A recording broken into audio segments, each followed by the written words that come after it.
Hello everybody.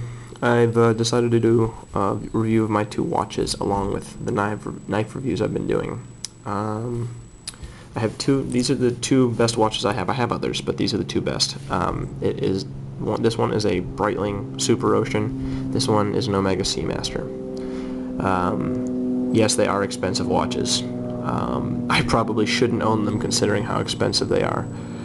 This one retails for $3,000. This one retails for $2,500. But if you appreciate stuff like this, they're worth it to you. This is the same watch that James Bond wears in the movies, the more recent movies. The old ones he wore a Rolex Submariner, but now he wears one of these. Blue face, blue dial. Blue dial, blue bezel is what I'm trying to say. This is the newer coaxial version. In the coaxial version, they changed a couple things. It has the word Seamaster written right there in red. And the Omega logo is now shiny, as you can kind of see there, instead of being white. And it's got a really nice clasp, button release as opposed to a pressure release like the Breitling. Got the enlarged Seamaster logo on the back now. It used to be a lot smaller on the older ones. That is a bird of some type. I'm outside, if you couldn't already tell. Better lighting out here. And this is the gas release valve. A stupid feature on any watch as far as I'm concerned. Watchmakers just put it on there to prove that they could do it, I guess. I guess there were some instances where, commercial divers needed something like that, but the only instance where you'll ever need a helium release valve is if you're doing saturation diving, and that's at extreme depths for extended periods of time, usually with a dive bell. It is not recreational diving by any means. It is professional diving and is very dangerous. So, all in all, you don't need that. Both of these watches have this one's manual. You untwist it. This one is right there. If you can, it's right there.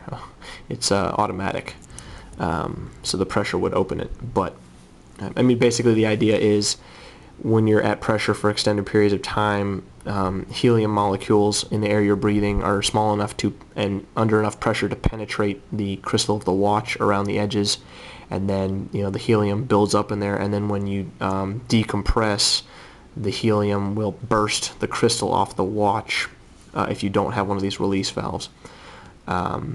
So like I said, you're in your lifetime probably never going to use it. This one's certified to 300 meters. This one's certified to 1,500 meters, which is much deeper. In any case, no human diver can really go to those depths. It's just not necessary. There's nothing to see down there. There's no light down there. I've done a little bit of recreational diving, and you really never go deeper than like 60 feet.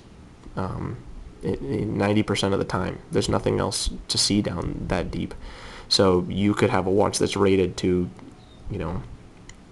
I guess 100 meters or less and be fine with it. Moving on to the Breitling, it's thicker and heavier than the Omega. It's much shinier, and I do prefer this bracelet style over this one. It's more comfortable, but neither of these watches is uncomfortable. I think this is a better looking watch. This does have an anti-reflective coating, as you can see on the crystal, whereas this does not. They are both sapphire crystals. They are both very scratch resistant. This one has a bigger crown, whereas this one has a smaller, skinnier crown. Unfortunately, you can't really tell the difference with this camera. Black face, no color on the bezel. Both of them have glow hands, which don't glow as long as I wish they did. They have watches now with tritium in there, like what you would find on gun sights. Those have been around for a while, and those glow all the time because they're radioactive. Tritium is a radioactive isotope of hydrogen. For those of you who don't know, Breitling, I guess, is one of the oldest watch companies in the world. On their logo, it always says 1884. Along with their wings logo, and as you can see, this is a pressure clasp, and then it has the Breitling logo there, and then the same writing here, manufactured in Switzerland, but it's written in French. If you look on the back of the watch. It has the Breitling logo again. It has its serial number down here.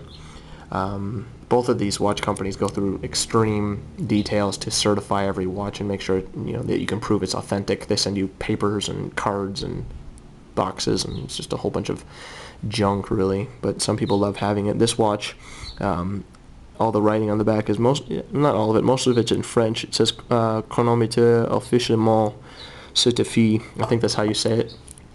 Which means officially certified chronometer. They're both officially certified chronometers, which means that they lose or gain only a certain amount of time per day. I think it's a measure of like -1 to +4 seconds. I can't remember the exact figures, but both of them seem to run fast. You can't get them to run perfectly. It's just impossible. You have to have a quartz watch to keep near perfect time.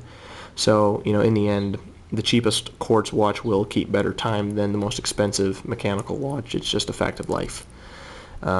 So you don't buy these things for perfect accuracy. You buy them for aesthetic reasons, and being able to appreciate the workmanship that goes into them.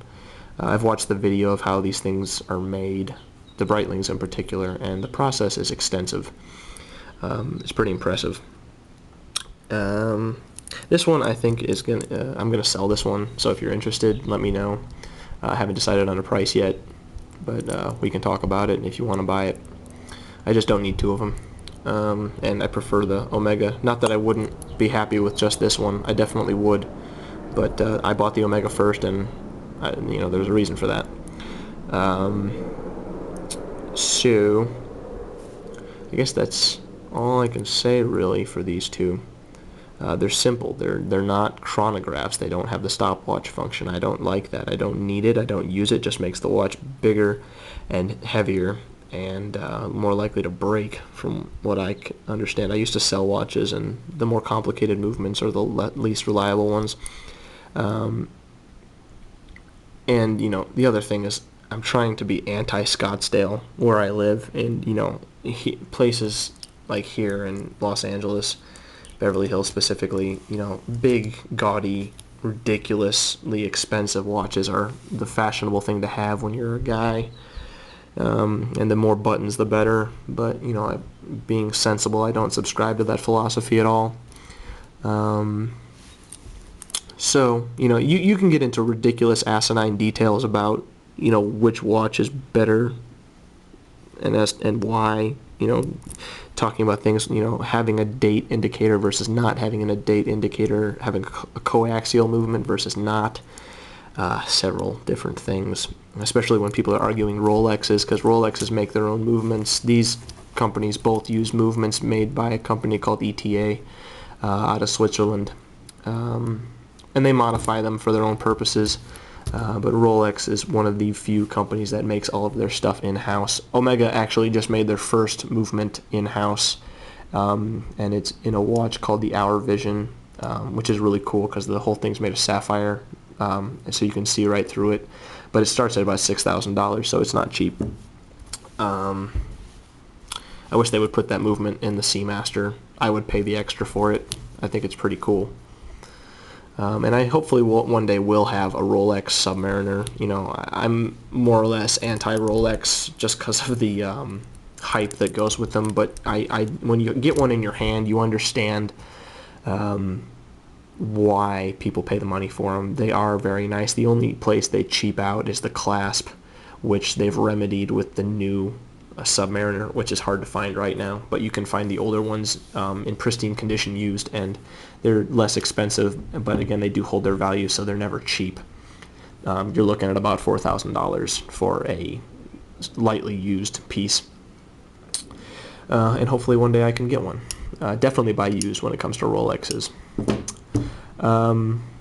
So that's that. If you've got any comments or things I left out, feel free to leave them below. Thank you.